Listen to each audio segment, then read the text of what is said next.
Hello. So, if you can believe it, this week I saw the Black Widow film and we had the finale of Loki, which means that I am officially fully caught up with Marvel.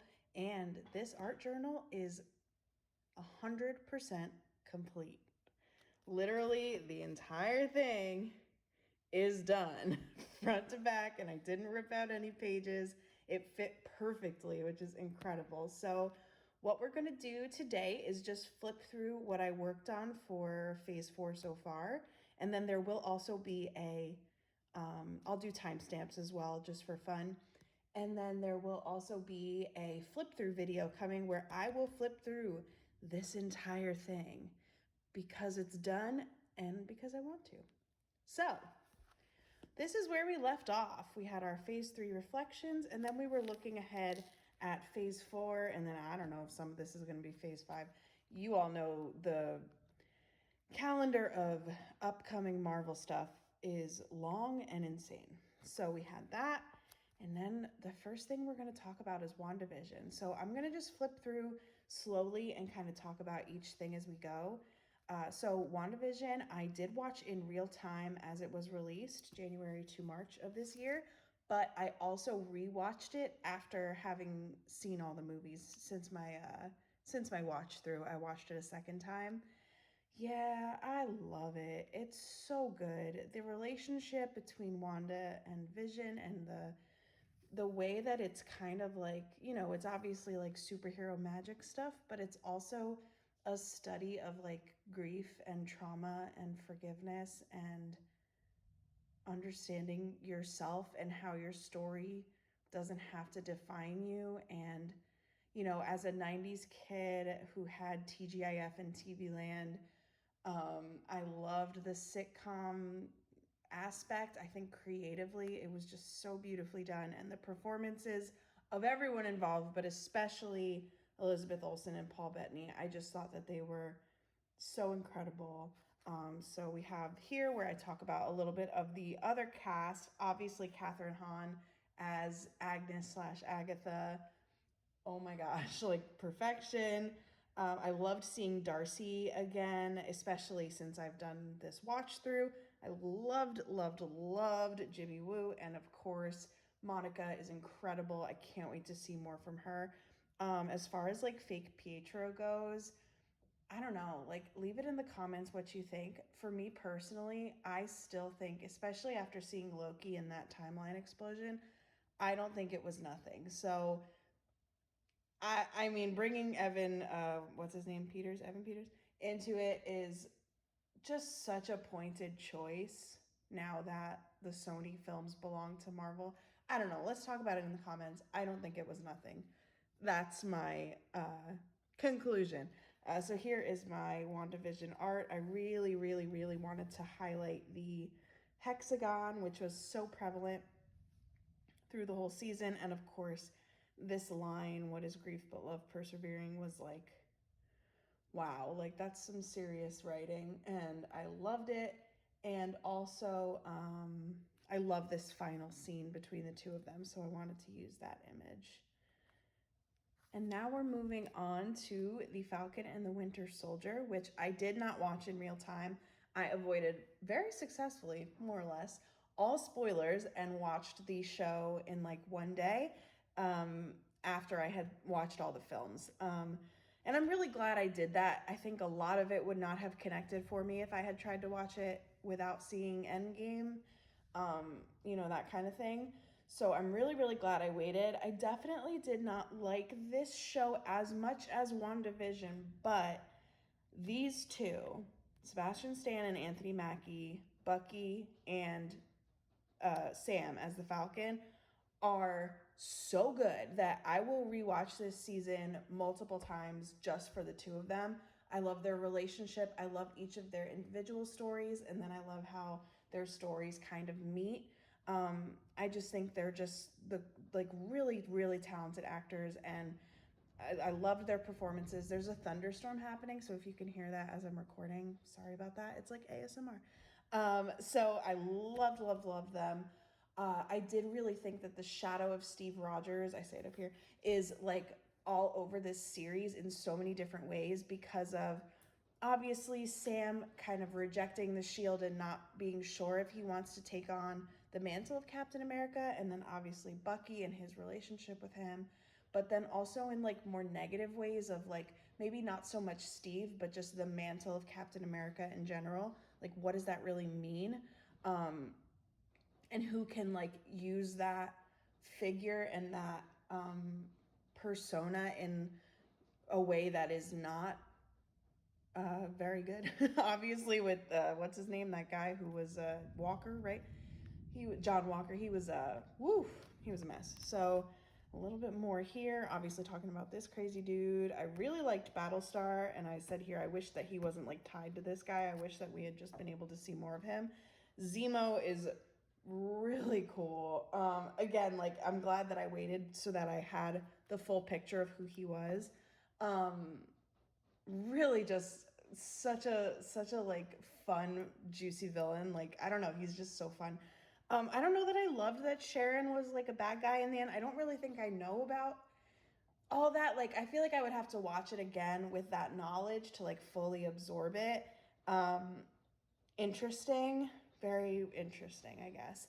And then I think I felt the same way about, I love Erin Kellyman because I'm a Star Wars fan, so I love Solo, a Star Wars story, and I love Erin Kellyman just as an actress. And I thought she did such a good job, but I think the Flag Smashers kind of suffered from this thing that I see sometimes in Marvel where it's like, I don't know, it's a villain that I just can't connect with. Like it reminds me of like Ghost and Ant-Man and the Wasp. It was like, I don't know, there was just something missing. But that being said, I did love seeing like the politics of the bad stuff that happened after the blip, like the fact that it wasn't just, oh, everyone's back and everything's great. There were like people who didn't have homes and were displaced now. Like that was really interesting. And I really hope that somehow we get more of that. I don't know if we've kind of moved on from that now, but I loved that so much. And obviously seeing the Dora Milaje was like the best thing ever because I am obsessed with every single one of them. Oh my God, they are so good. So yeah, I made a little piece with just the two of them. These are the words that were used when Bucky was the Winter Soldier, and this is the quote from the end of Endgame. I just love those two so much. They're so incredible. And now we're moving on to Loki, and I mean, oh, right? Like, did you watch it? Spoilers ahead, because whoa. Like, okay, in my ranking of how I like the three shows so far, it's definitely WandaVision, Loki, Falcon, and Winter Soldier. But I honestly kind of feel like this can't even be compared to the other two just because it's so like its own crazy ass, pardon me, thing. Like, whoa, like I just feel like there were so many risks taken with this show, and it was so worth it. Like I don't even really know how to talk about it. Like it's because I think just because it only just ended like 3 days ago when I'm filming this, I'm still kind of absorbing it. Definitely going to rewatch it like this summer, like very soon. Um, so kind of just generally, I think Tom Hiddleston is absolutely brilliant. I think everything that he's done with Loki from Thor 1 until now is just so good and is so underrated almost, although maybe it's not now with this show, but like I felt that the whole time watching through the movies, and this show just like knocked that out of the park for me. I think what he brings to that character is so dynamic, and there I feel like he brings a lot of his like stage performance to it too. I don't know. I'm just absolutely obsessed. I thought Sylvie was awesome. I had no idea what was going to happen with that when she showed up, and it was so cool and weird, but in a good way. Obviously, Mobius is like my one of my favorite Marvel characters now. I loved B-15. I thought Renslayer was like super weird and evil, but maybe not evil, but maybe just sad, but maybe confused. I don't know. So much there. Yeah, it's one of those shows where it's like it makes me wish I had like a podcast or something so I could just talk about it for 20 hours because I'm just like I'm still in like a total weird headspace with it because it was just so good. So I made art of Sylvie because she's awesome, and I really loved this quote. I wanted to put the green and the purple in there, and this was very Asgardian, this sculpture in the background. Classic Loki, holy Kamoli. Richard E. Grant is, I just like him in general, but I think that he like knocked this out of the park. I definitely cried at the end of his story. I'll stay away from spoilers a little bit, but I definitely wept. I don't know. It was just something about it was so good. Crocodile Loki, obviously a legend and an icon.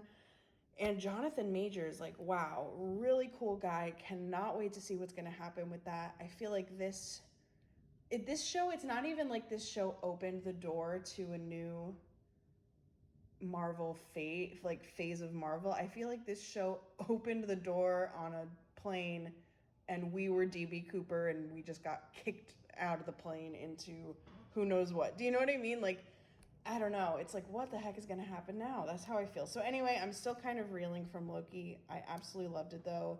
And leave me a comment if you want to talk about it because I would love to. And now we're moving on to Black Widow. I had no idea what to expect with this. I thought it was especially interesting because this was supposed to come out like way before all these three shows. So that was just an interesting thing to add on top of it. It was my first Marvel movie in the theaters since the watch through. So that was like just great and awesome. And what I realized is like, I think I said this throughout my watch through and throughout the videos, but I just wanted more of Natasha's story so bad the entire Infinity Saga. So when we finally got it in this movie, I was so happy and so excited to learn more. And it was like super tragic and devastating, but also like really motivating. And I felt like I really connected to the story of like standing up to abusers type thing, you know? And like, I don't know, it was just the found family thing too was really beautiful. I thought the young actors who played Natasha and Yelena as young people were incredible. I really liked them. They were like just nice, like comic relief, but also like the scene between Rachel Weisz and Scarlett Johansson when they're in the house was like so beautiful, and I definitely want to watch it again. And yeah, obviously Yelena wasn't on that page because I made art of her because I'm obsessed. She was so good. Florence Pugh was like perfect for that part. She did such a great job. Like so emotional, but also really funny, like in that way that I love it when Marvel does that. I did think again, like the Taskmaster thing felt a little ghost-ish to me because I just like felt like it was underutilized or underdeveloped. Like the whole point that we know, spoiler alert, is that like the whole point that like she can copy anyone's movements. We kind of got that, and we also like I watched a breakdown, I'll link it below, where they said that you can see like this is her copying what she's seen from Black Panther, and then there's a moment where she's copying Hawkeye, and there might be a moment where with the Shield where she's copying Cap and like that kind of thing. But I feel like it was kind of underutilized with like David Harbour and like that kind of thing. I don't know. It just like it didn't hit as well for me, but like I did think that what we saw happen with her towards the end of the film was really powerful. And I'm glad that that was how it kind of ended itself. Yeah, I don't know. But I just loved this movie. I definitely want to see it again. It made me want to watch Infinity War so bad, and I still want to. The post credits is very intriguing with Yelena at Natasha's grave. And does that mean when we get that Hawkeye show that she might be in it?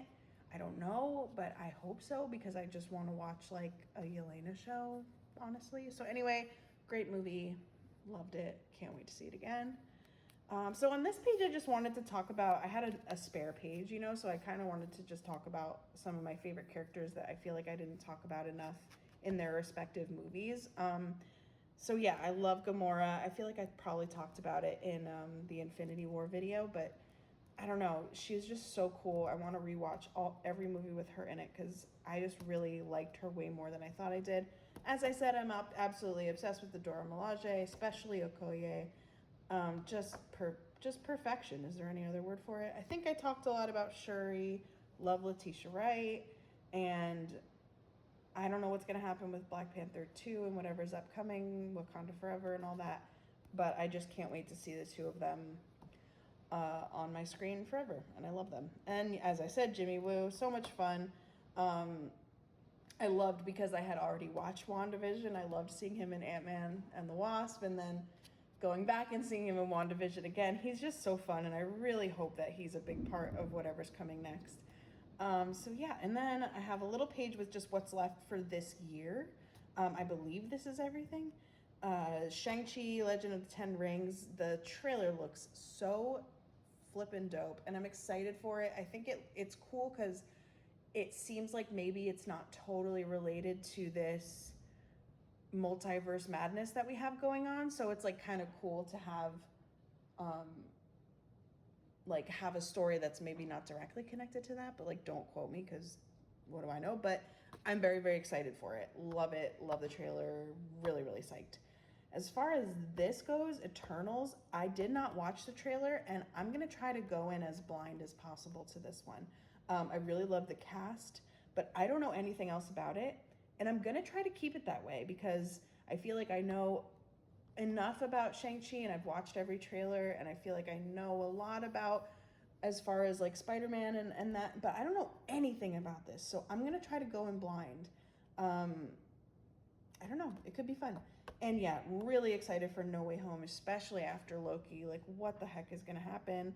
Can't wait to see Tom Holland and Zendaya and all those wonderful folks on my screen again. And this is the conclusion page. I had this picture of the Hello Kitty Pez from Ant-Man just left over, so I decided to put it on there. And I have my ending date, and that's it. We did it. Can you believe it? I can't. I can, but I can't. But anyway, thank you for watching. If you watched any of these videos or all of them, but stay tuned for more. I'm sure I'll probably make more Marvel art in the future. I definitely will, because I'm a lost cause at this point. And yeah, thank you. I'll see you soon. And the link in the description for the flip through. Bye.